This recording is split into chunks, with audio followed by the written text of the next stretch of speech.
versículo 36. Esse versículo, esse título, Pedro é avisado. Esse pequeno estudo também a gente pode observar que ele está relatado em outros livros, que nem o livro de Mateus, o livro de Marcos e também o livro de Lucas. Também fala sobre o que Jesus vai falar para Pedro. Aqui vai começar também a história de Pedro. Judas traiu Jesus, né, como a gente tem visto.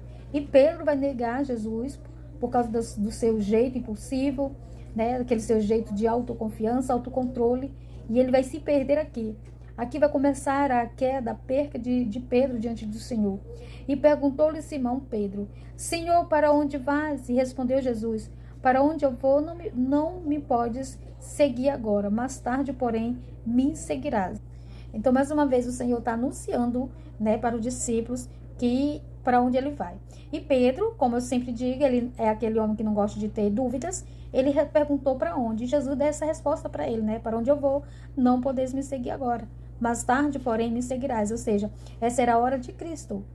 E exclusivamente dele. Era um momento individual dele. Então, nenhum dos apóstolos, dos discípulos, poderia passar por ele ou junto com ele. Era algo que era dele passar e ele sozinho. Mas Pedro, com seu jeito impertinente, vai perguntar. Replicou Pedro, Senhor, por que não posso seguir-te agora? Por ti darei a minha própria vida. Viu? Então, eu creio que quando ele disse isso, ele falou de verdade. Mas ele só não estava pronto para ir. Às vezes o que nós falamos de verdade, com aquilo que realmente está no nosso coração. Nós só não estamos prontos. Há duas coisas diferentes. Ter vontade e estar pronto de fazer. E ele não estava pronto para ir, né? Então a gente não pode negar o amor que Pedro tinha por Jesus, porque o amor dele era verdadeiro. Mas a autoconfiança nele próprio é que estragava muita coisa na vida de Pedro. E respondeu Jesus: darás vida por mim?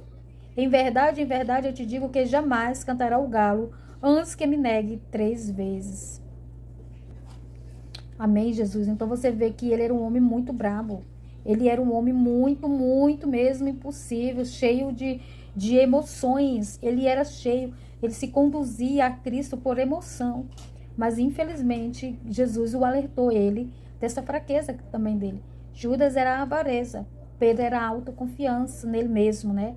Ele sempre achava que estava pronto. E aqui Jesus vai mostrando para ele, vai falando para ele que essa brabeza toda, essa emoção toda, isso tudo que ele estava falando, que estava sentindo, ele ia passar por uma situação de medo, de pavor, e essa brabeza dele ia acabar.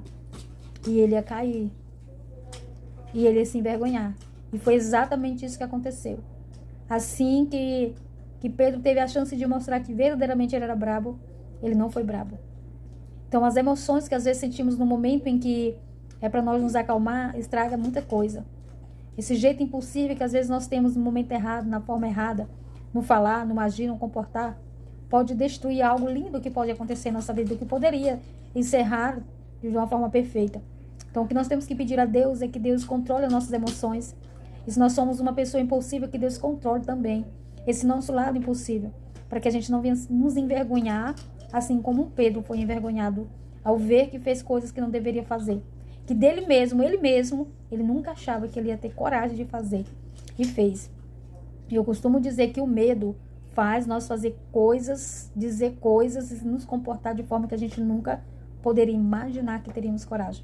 Amém? Que Deus nos abençoe em nome de Jesus.